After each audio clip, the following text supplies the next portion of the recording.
I just grabbed some supplies so that we can make our own snippet creation. Just like at the end of our story, Snippets, we saw that amazing neighborhood with all the different shapes. Remember? I thought we could make our own neighborhood. So here's what I gathered. You'll need some scissors. I got my big ones so you can see what I'm doing. I also grabbed just a few pieces of scrap paper in different colors. And I already started to cut some of my snippets so I'd be ready today. I have a glue stick and I couldn't find any construction paper, so I used this from one of our cardboard boxes we had to put in our recycling bin. I figured it would work for our neighborhood today.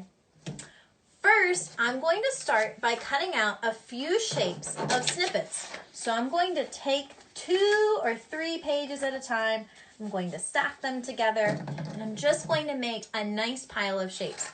They could be triangles, they could be wacky snippets like we saw in the story.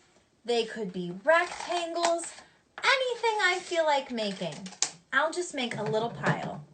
Now, since I already started making some snippets so I could show you what to do today, if you need more time to cut, you can do that. Pause the video and come right back, okay?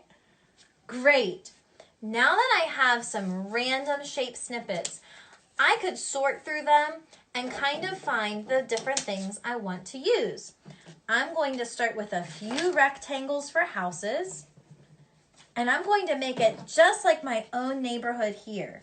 I'm going to put them at the bottom. I'm going to find another kind of rectangle shape, and I'll put it at the bottom. I'm just adding a little bit of glue for now, so if I need to change anything, I can. Then I like this snippet shape for a roof. How about you? I think that would be fun. And it doesn't matter what colors I use on my houses, or if I want to use the same color roof and the same color house, I can do whatever I'd like because, you know, after all, we are artists. So far, I have 2 houses. What do you think? Thank you. Well, now I'm going to make another, a red house and maybe one more on the side there, a fancy shape. Whoops. How about that one? I'll put that on the side for one of our houses. And one more over there, maybe another blue. There we go. Now I have a nice start to my neighborhood. I'll add a few roofs to my houses. And like I said, you could take all the same colors in your houses. You could make them all different colors. I personally really liked how in the story, they were all different shapes at the end. And I think it looked pretty neat. Now, I'm going to put some wacky doors on my houses too. Like that looks like it would be a good shape for a door. I'm going to put it on the middle of this house down here. And if I find a snippet that I can't use, I could even cut it and make it a different size or a different shape. I'm thinking this would be a good idea for a zany window.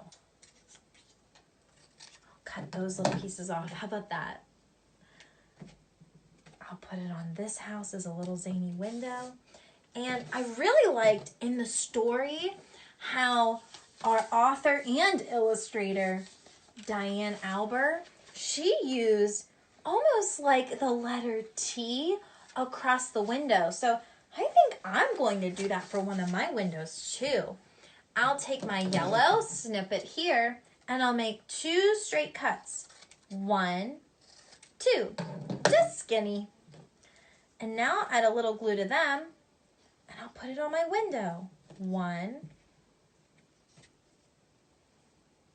2. What do you think? I think it's coming along really nicely so far too. Thank you. I'm going to add more to my snippet houses, add some color, and I'll probably even add a sky or a setting so my snippets have a special place they can stay. I would love to see your own snippet neighborhood. I can't wait.